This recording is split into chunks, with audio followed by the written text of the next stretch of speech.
هل بالفعل هيتم إلغاء التقييمات في الترم الثاني؟ قرار وزير التربية والتعليم محمد عبد اللطيف أنه لن يتم إلغاء التقييمات ولا درجات أعمال السنة ولا امتحانات الشهور.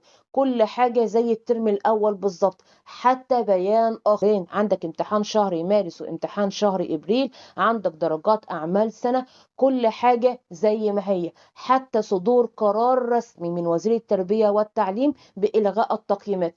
كل الكلام اللي تم نشره كلام غير صحيح بالمرة. مفيش قرار رسمي لوزير التربية والتعليم بإلغاء التقييمات. تتفق مع التقييمات أو تختلف مع التقييمات، لازم نوضح لحضرتك أنه لم يتم إلغاء التقييمات من الترم الثاني، بل مستمرة حسب كلام وزير التربية والتعليم. أتمنى أكون وضحت لجميع طلابنا الكرام كل الأسئلة اللي كانوا بيطرحوها على قناة الأخصائية شيماء هيكل، وأكون وضحت الصورة لحضراتكم. بالتوفيق لجميع طلابنا. ما تنساش تعمل لايك، تشترك في القناة. ربنا يوفق الجميع.